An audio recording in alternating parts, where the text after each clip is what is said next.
Hello everyone, welcome to my channel.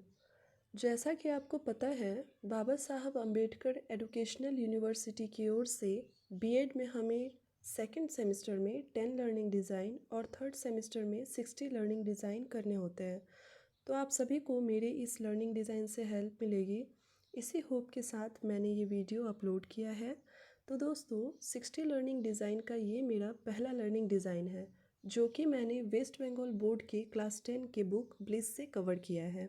ठीक है, यहाँ देखिए लर्निंग डिज़ाइन पहला 01। यहाँ हम क्या लिखेंगे? सबसे पहले नेम ऑफ द स्कूल, जिस स्कूल में आप इंटर्नशिप करोगे उस स्कूल का यहाँ नाम जाएगा, क्लास, उसके बाद ड्यूरेशन, उसके बाद डेट, फिर name of the trainee teacher, यहाँ आप अपना नाम लिखेंगे। उसके बाद सब्जेक्ट इंग्लिश, लेसन यूनिट जो हम चैप्टर पढ़ाएंगे वो चैप्टर का नाम, उसके बाद सब यूनिट जाएगा। सब यूनिट में हमने जितने चैप्टर को जितने दिन में कवर कराएंगे उनको हमें डिवाइड करके लिखना है। ठीक है, उसके बाद टुडेज़ लेसन सब यूनिट 1, आज हम सब यूनिट 1 पढ़ाएंगे, तो यहाँ इसीलिए हमने टुडेज़ लेसन सब यूनिट 1 दिया है। लर्निंग गोल्स, यहाँ ब्लूम्स टेक्सोनॉमी के आधार पर हमें 6 लर्निंग गोल्स लिखने हैं। पहला रिमेंबरिंग, दूसरा अंडरस्टैंडिंग, तीसरा अप्लाइंग, चौथा एनालाइजिंग, पांचवा इवैल्यूएटिंग और सिक्स्थ हो गया हमारा क्रिएटिंग।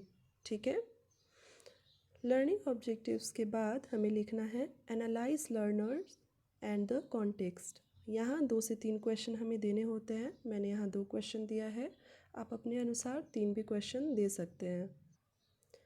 इसके बाद develop and select learning materials, यहाँ जो हम पढ़ाने के दौरान जो भी मटेरियल्स यूज़ करेंगे उसके बारे में लिखना होता है। तो हम यहाँ दिए हैं text book, dictionary, chalk and black board.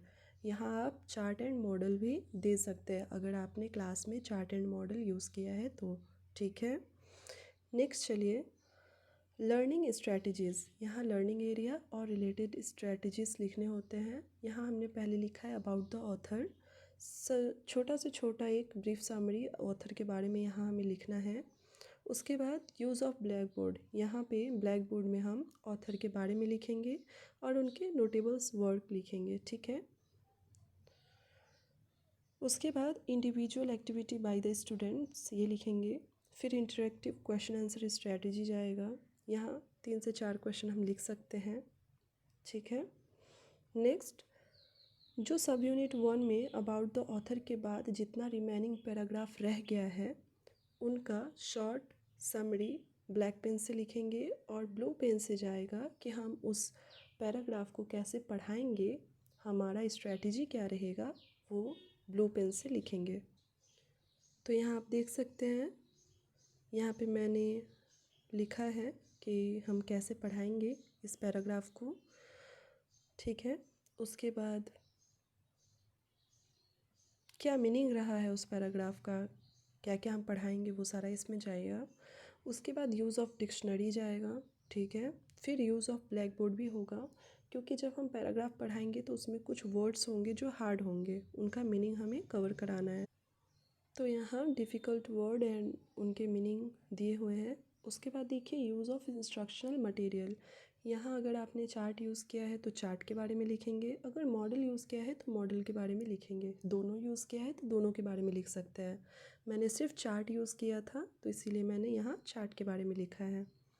उसके बाद silent reading by the students, फिर इंटरैक्टिव क्वेश्चन आंसर स्ट्रैटेजी ये जाएगा। ठीक है, यहाँ 3 से 4 क्वेश्चंस।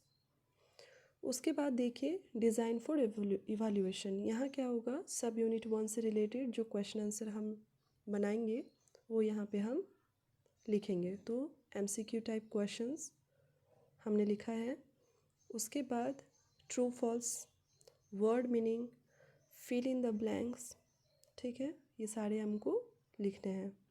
उसके बाद देखिए diagnosing the weakness for remedial class, यहाँ सब यूनिट 1 पढ़ाने के दौरान बच्चों को अगर कोई प्रॉब्लम हो रही है तो वो डायग्नोजिंग द वीकनेस में जाएगा और उन प्रॉब्लम को टीचर कैसे सॉल्व कर रहे हैं वो रेमेडियल क्लास में जाएगा। ठीक है, उसके बाद लास्ट में सिग्नेचर ऑफ द ऑब्जर्वर और सिग्नेचर ऑफ द हेडमास्टर। बस ये हमारा पहला लर्निंग डिज़ाइन कंप्लीट हुआ। तो दोस्तों, आपको कोई भी कन्फ्यूजन अगर हो रही है तो आप कमेंट बॉक्स में नीचे अपने डाउट्स को लिख सकते हैं। मैं आपके डाउट्स को सॉल्व करने की कोशिश करूँगी। Thank you for watching.